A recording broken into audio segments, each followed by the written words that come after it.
it real. No. This Just is stop. a sham. It's finally here. Drum roll. Welcome to DBL. Happy Tuesday, everybody. Happy Tuesday. Erica, you just strolled in here casually in that dress. Like, what? Yeah. And I was like, yes. I just love the way the panel looks. Nice job, Jermaine, Ebony, and Destiny. Look at this little blue. You got a three-piece suit going? I think I do. Got a little vest action going on. You ready to solve some You need the crimes? chain. You need the chain. I will run home and get it. You have it? I'm gonna Of have course to, you yeah, do. I'm gonna wear it for the rest of the night. Yes. Tori, we need to step up our game. Yeah, we look. I look like the crayon. No, like you the look fine. You look peach-colored great. crayon. Look adorable. Yes. I guess I'm the blue crayon. Yeah, we're good. All right, we're going to step it up. Yeah. All right, we're going to start with some. This is weird. All right, stay with me here. The sister of one of Jeffrey Dahmer's victims, this isn't the weird part, is upset over a new Netflix series about the killer. So the 10-part series depicts Jeffrey's killing spree from 1978 to 1991. I didn't realize it was that long. Yep. It's especially gruesome because Jeffrey, warning here, also ate his victims, but Rita Isabel, whose brother was killed, said she and her family learned about the series just like everyone else. They didn't know ahead of time and blames Netflix for making money off the tragedy without thinking about the family. So back in 1992, Rita gave an emotional impact statement where she screamed at Jeffrey. This is how it played out in court. Take a look. I don't want to ever see my mother have to go through this again. Never, Jeffrey. Jeffrey, I hate you. I hate you. Something's out of control. Don't me, Jeffrey. I'll kill you. I can kill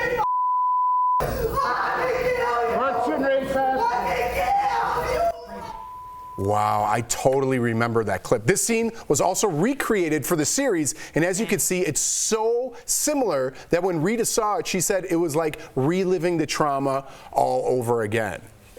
I agree. I couldn't tell which one we were Me looking neither. at Me when we neither. first pulled that up. Me neither.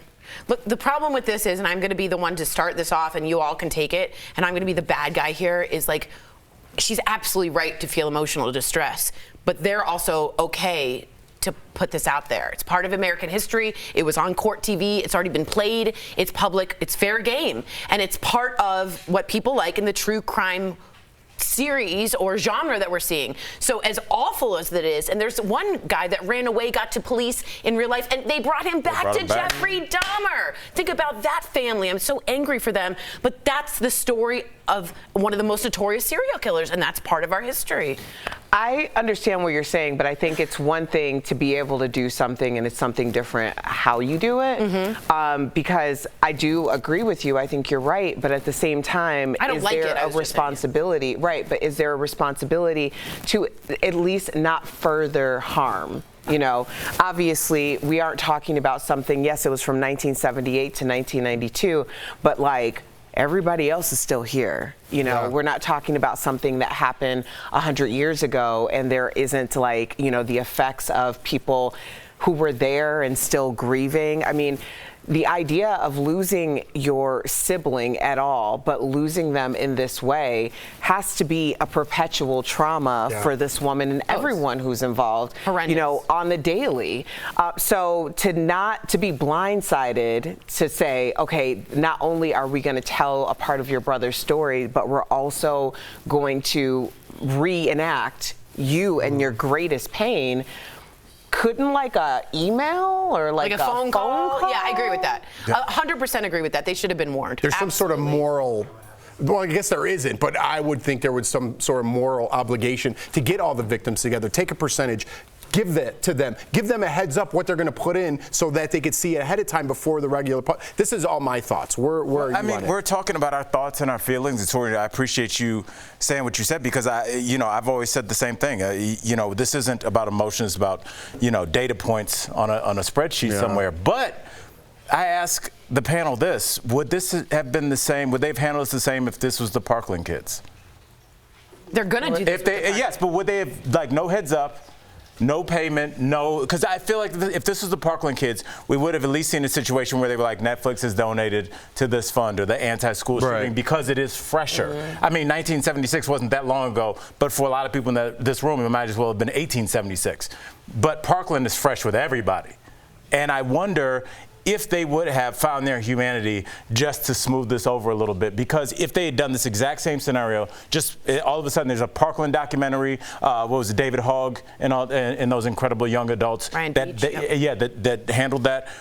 Would they have been given a heads up? I really wonder how this would have been handled differently because the Parkland kids are so well known, and just that it's fresher. Well, I think that kind of leads to the issue behind how Jeffrey Dahmer was able to get away with this for so long, and that's the fact that you're talking about the LGBTQIA plus community. When you talked about the gentleman who was brought back to him, they considered it a lover's quarrel. Exactly. You know, it wasn't something that was taken seriously, because you also have to remember, in case you've forgotten, in just today and how LGBTQIA plus people are treated in this country, it was even more egregious. Yeah. It was more, I shouldn't say even more egregious because I don't want to have a hierarchy for it, but it definitely was a lot less, I guess, more overt. overt. It was more overt, right. yeah, a lot less overt. covert. Yeah. Yes. So I think when you're talking about that, it does also say about the hierarchy of victims. Mm-hmm. Yeah, that's People on fair. the margins, prostitutes and Sex people like that are workers, more right. apt to be It's attacked. all disgusting. I don't know. There should be something legally, but I don't know if we'll ever get there because people are making money. That's right. All right. So Kelly Ripa is revealing she had a complicated relationship with her former co-host, the late Regis Philbin. So in a new book, Kelly said when she replaced Kathy Lee Gifford in 2001, it was not a cakewalk, and it took years for her to earn her place on the show. She remembers one time when she guest hosted and brought her own hair and makeup people. Kelly overheard Regis say, it has its own entourage. That's a word I don't like that. Kelly realized Regis was just trying to be funny, but at the time she said it felt like an insult. She also revealed that Regis likely didn't want to co-host, but she also didn't want to pass up the opportunity. How do you guys feel about this? Can I ask you a question? Are you doing this because you feel, why are you going after someone who's dead? Yes. That's what I thought. And also, That's how long we've been on the panel. That's how I knew when you come up here, I'm going to give you, I don't know if you guys are agree with me, you're probably not. I come from team sports. I played sports my whole life. When I come on a team, you got to earn your spot on a team. When I got into this business, I had to earn my spot in this business, right? I picked up things, I put the cameras together. At CBS, I did all the grunt work that I wasn't even asked to do, but I did it to earn my spot on that team. Right. When you're getting a #1 show and you're walking into that situation, I don't know what the rest of the book is like, but maybe a little bit more appreciation and not so much like how you felt and insulted by. Do you see what I'm saying? I understand what you're saying, but as someone who has been in this situation, because I walked into a legacy show very young. My co-hosts were the same age as my your parents. radio show. Right. Yeah, not this one. But I was very young. I was 24 years old. My co-hosts were my parents' age, and a lot of people did not feel like I should be there, and I had to prove myself. But a part of proving yourself too, and I'm glad that she's opening up about this, but she didn't voluntarily just open up about this. There was, because she is receiving backlash, obviously, and there was a reason. This is kind of out of context for the greater picture of, telling the story. It's like she's telling this full story and we're really zeroing in on this aspect of it. And maybe this aspect doesn't seem like a big deal to other people, but it is a big deal to someone who is trying to not only fit in, but also try to elevate. By her bringing in a team, she's saying, I'm elevating this because I'm showing respect to my audience and to you. I know we got to go so we can talk about this more during the break. I just wonder, does that mean he can't make any jokes? That's what I'm saying. If he really meant it, like our boss Bert would make a joke like that. But but it's I think harmless. jokes have to be, it depends on the vein. Like, I've had a lot of jokes made towards me. Some of them were, very much innocuous. A lot of them were very targeted. I'm just worried because it's posthumous and he can't respond back. You can't cross-examine someone who's passed because you can't stand up for yourself. So I don't like that aspect, but I see that we're zooming in on one aspect of a much larger context. So Right, and she's not accusing him of anything. No. Yeah, I don't know. I feel very out of touch in today's culture and society about how you fit in and earn your spot and earn your keep and level up. I'm just way out of touch, and maybe that's me who needs a shot.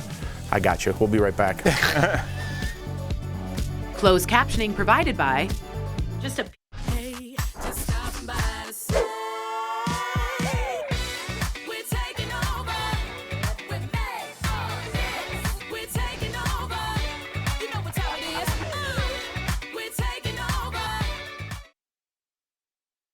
So Al was saying how funny it is how well we know each other when Jeff went.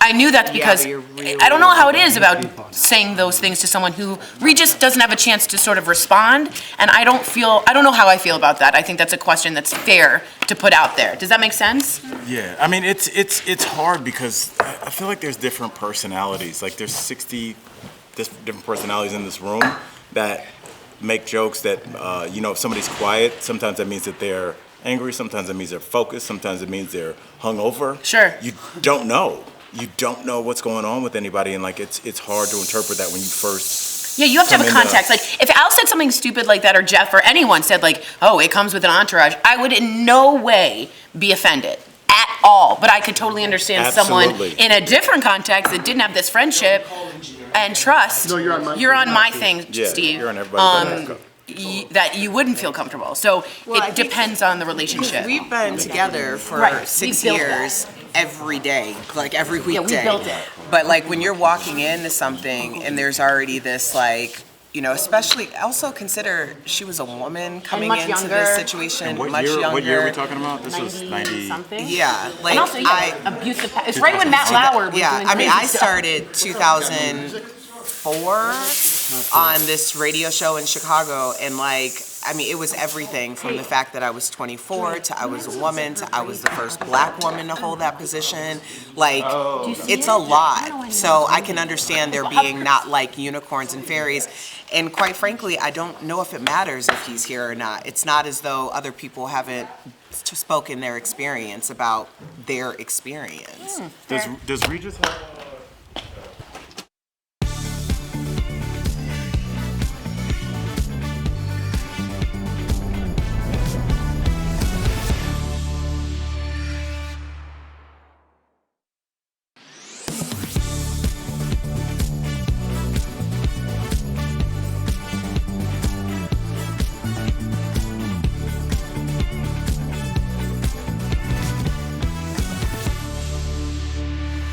Welcome back. Here's a question for you. After a breakup, do you continue to share your streaming service logins and passwords? So the reason we're asking is because Selling Sunset star Chrishell Stause recently, did I say her name right? Yeah, you did. Wow, that's a first time.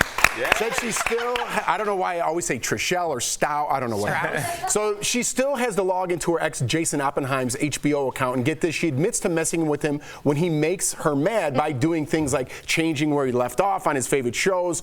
So what do you think of this? I think we can put the extra stuff. So, my name's Jeff, and what do you, Tori, Al, and Erica, think about this situation that I just read? On this show, you mean?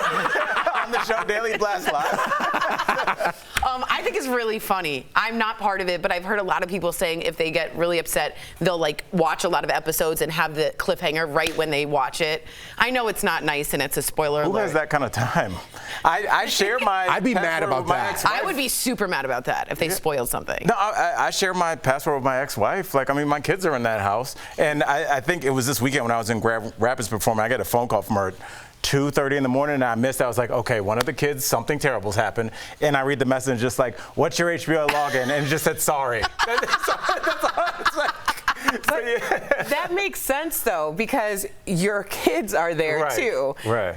Why are these people who are projecting like they're doing millions and millions of dollars in sales on television needing to share one password? Isn't it like $9.99 or something It's a 20. month? It's 20. Okay, $20 a month. Right, I'm with you. I think it's because they want that connection. It's like having that dog that you break up and you both have to see on the weekends. It's having that password and messing with them so they're always thinking about you. It's a mental game, it's not the money. I'm with you. It's 100% because, I know somebody that recently split with their partner, and they told me that they never spoke with them again. So, like, when you really want to break with it, you break with it. When it's like, oh, we still kind of like each other. So, Erica, like, I'll let you use my monthly car wash, but you need to drop it off because I need it too. It just keeps that connection. Yeah, you're sitting on the couch with your new girlfriend, and all of a sudden, it's not where you left off, and you're like, man, my ex-girlfriend. Now you're thinking about your ex-girlfriend. It's a psychological thing in my mind. Bro, you hit it. You gotta break everything. Everything needs to be like completely split up. I've actually had this conversation IRL where I was like, let the Amazon go. Yeah. You gotta let Spotify go. Yeah. Okay. Like, let's talk about this in real numbers, dollars and cents. Yeah. What is the cost of your mental health and the idea of moving on? Because every single piece that you keep in your past is a piece that you cannot have for your future. So mess around with Amazon and HBO if you want, but you need to break free. Yeah. $14.99, by the way. It's not $20.99. It's $19.99. It's $14. It's not. That sounds like a bundle. That sounds like a bundle Yeah, and package. it's $19.99. Our book It's just said still- 14, so Yeah. I'm gonna take. $19.99. Is your mental health worth either one of those? All right, we're gonna, by the end of the show, we're going to see who's right, Tori or the booth who has a computer. Coming up on DBL, our interview with blogger Perez Hilton, so stick around. And for Tori's answer. And my answer.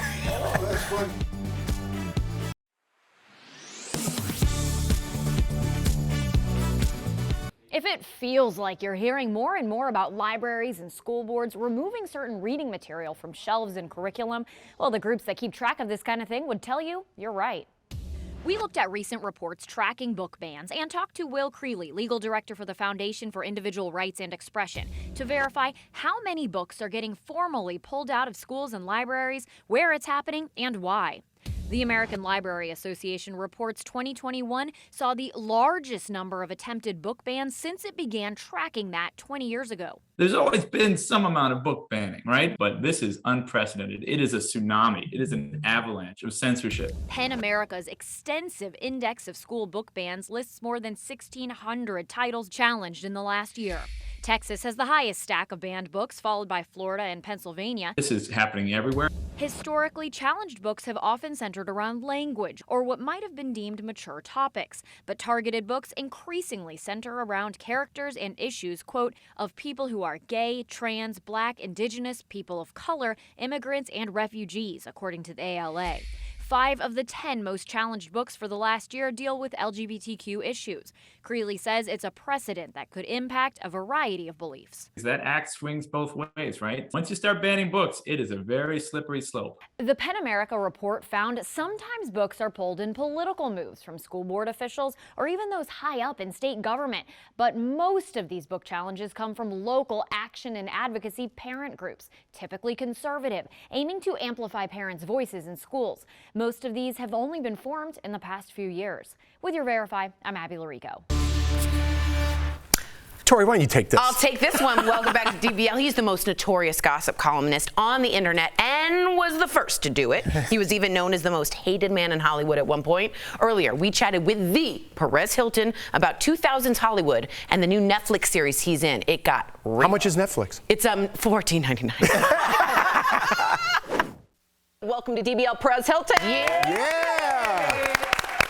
Oh. Perez, so good to talk to you. You know, you said like the most hated man, except everyone wanted to be in that column in some sort of aspect. So let's not get crazy here. So let's get right into it. This weekend, Britney Spears said J-Lo would have never been treated the way she was during her conservatorship. What do you think, Perez? I think that's absolutely true. I mean, Britney was forced to do so much and also not allowed to do so much. From not allowed to drink coffee to being forced to go to therapy 7 days a week, she says, and having her blood taken out of her and performing when she was sick and even having a fever. I am happy that Britney is free. There are still some conspiracy theorists out there, though, that believe she's not free. And I'm happy that Britney is married and has a husband that loves her. I wish her a lot of healing. You know, she still needs to work on fixing all of the trauma that she had to endure for 13 plus years. You were once referred to as the most hated man in Hollywood, and I'd love to get your take on this, Perez. Do you think your content from the 2000s would fly today in this climate? Absolutely. Even if publicly people would say that's awful, privately, they would be looking for the craziest, most salacious, most awful thing. Because a lot of us, not everyone, but it's human nature to be driving. And if you see a car wreck that's not, you know, people seriously injured, everybody just slows down. Or, you know, I won't mention names, but still in 2022, there are leaks of inappropriate photos of celebrities. And I don't post those anymore, but people are constantly, oh, I need to see it on Twitter. Who has the photo? Let me see the photo. So people still want that content. And even though they want that, I will not give it to them. Well, it's kind of a deeper question I wanted to get to because, I don't know if we're around the same age. I'm 45, but I look back at early 2000s me, and I have a lot of regrets about what I did, how I handled things, how I spoke to people. If you could go back to then and talk to that version of you, what would you tell them? What would you tell yourself to avoid? Because it seems like I'm assuming that there's a lot of positives, but a lot of regrets in your life. I would have told myself, you are enough. I was acting out of insecurity, and that's not an excuse. I take full accountability for my past behavior, my words and actions. I was an adult when I was doing all of these things in my late 20s. But I was getting all of this attention, and I knew what I was doing was wrong, and I did not care. I was so selfish. I thought, wow, this one thing that I'm doing is working, it's resonating. I'm being rewarded for my bad behavior. And then that made me even behave worse. I was like, well, I've got to keep this up and be even more outlandish and crazy and shocking. A negative feedback loop. Yeah, I appreciate your honesty, and that leads into our next question, because I watched the real bling ring Hollywood heist. It's about the 2008 robberies of people like Perez Hilton, Orlando Bloom. How would you summarize 2000's Hollywood? I would, obviously I was not alive during the Wild Wild West, but I would compare it to the Wild Wild West because there were no rules. Everything was new when it came to the clash of celebrities and the birth of social media and websites like mine. You know, it used to be just the celebrity magazines, but now there were so many more outlets and so many more apps and opportunities for celebrities to be seen. So I would run paparazzi photos every single day, including paparazzi photos of celebrities on vacation, which unfortunately would help these young troublemakers keep tabs on who was out of town. You guys have to watch it. We're running out of time, Perez, but you have to watch That's it. fascinating. It is fascinating. It's a whole new take. I really appreciated your commentary, Perez. Thank you for joining us. DBL Nation, you gotta watch The Real Bling Ring Hollywood Heist out on Netflix. It is, there's so many words to describe it. We appreciate you. It is fascinating. We'll be right back. Thank you so much, Perez. Thanks, Perez. Thank you. Promotional consideration is brought to you by Medicare open enrollment is around the corner, and one of the top questions we're getting from you is about claims that some Medicare plans really offer benefits beyond doctors and hospital stays. The claims are made in ads like this one, offering free groceries, or this one that promises free workouts. So let's verify. Can Medicare recipients get additional benefits besides coverage for hospitals and doctors? Our sources are the Centers for Medicare and Medicaid Services, AARP, and these Medicare Advantage providers and insurance agents. Some of the ads you may see loosely use the term Medicare. In reality, there are two types of Medicare. There's Original Medicare and Medicare Advantage, and the two are very different. Original Medicare is run by the government and offers only medical insurance for hospital stays and doctor visits. Medicare Advantage is run by private companies. At a minimum, they offer medical insurance, but Advantage plans may also provide other products and services. Any ad that you see offering a non-medical perk for Medicare recipients like extra money, groceries, gym memberships, you name it, is a Medicare Advantage plan. These companies offer those perks to incentivize you to give up your original Medicare coverage and instead enroll with them. So, no, Medicare recipients cannot get additional benefits besides coverage for hospitals and doctors. Those are only for people with Medicare Advantage plans. These plans may charge differently than Original Medicare and have a smaller network of doctors. There is no one-size-fits-all approach to selecting the right plan because everyone has different needs. There's a comparison tool at Medicare.gov that can help you find a plan that's best for your needs. With your Verify, I'm Brandon Lewis. Whether you love it or hate it, pumpkin spice season is here, and people are using the flavoring in all sorts of foods and drinks. But despite its popularity, some people are still confused about what actually goes into the pumpkin spice seasoning in a pumpkin spice latte. This person on Twitter claims there isn't any pumpkin in pumpkin spice. But is that true? Let's verify. We spoke to a spice expert, a licensed dietitian and nutritionist, and spice manufacturer McCormick & Company to get to the bottom of this. There is no pumpkin in the spice, but it's a blend of different spices that historically were used with pumpkin in pumpkin pies or pumpkin puddings. The blend usually contains 4 to 5 other spices you probably have in your cabinet: cinnamon, ginger, cloves, nutmeg, and allspice. Spice giant McCormick & Company first introduced a commercial pumpkin pie spice to the US in 1934. The goal was to flavor pumpkin pie all in one container, rather than bakers needing to get each individual spice. So we can verify, no, pumpkin spice does not contain any pumpkin. But despite the lack of pumpkin-y goodness in pumpkin spice, both Frisch and Andrew say it's still possible the latte drink that you order may in fact contain pumpkin these days. And as it turns out, we can verify that the PSL at Starbucks has both pumpkin spice seasoning, which does not contain pumpkin, and real pumpkin. It says so right here on the drink's ingredient list. With your Verify and my very own pumpkin spice latte, I'm Ariane Till. That's not bad.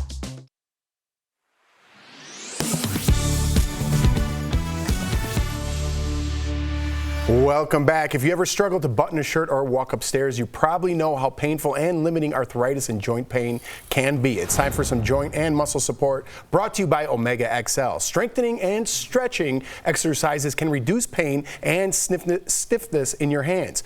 When the pain is at its worst, try not to wear clothes with buttons and zippers that could cause more inflammation. For pain in your ankles, try exercising with a resistance band to build strength. A seated toe touch can also help prevent ankle pain.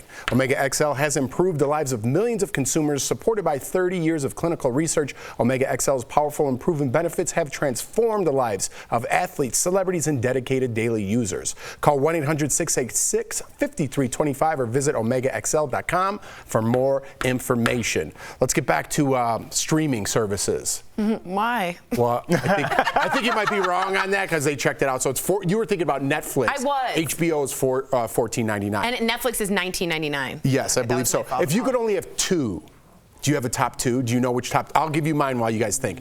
I think HBO has the best content out there. So HBO I would go with, and then Disney Plus for my kids. Whoa, those would be my top two. Yeah, that's kind of really the bundle I think a lot of people go with. Depending on how old your kids are, you swap that out and you get the HD TV package with the home flip and the Do My Garden kind of shows. Just give me two. Yeah. What is this? I'm like, anything that gets me Bravo is. Yeah, me too. I like Apple TV, Netflix, and Apple TV, or Hulu. Those three. Apple TV's really Apple TV's come out with some real good stuff. Severance and stuff. That's been There's good. no Showtime lovers here? No. You guys don't like top two. We said top two. Boxing. Yeah, it's got UFC.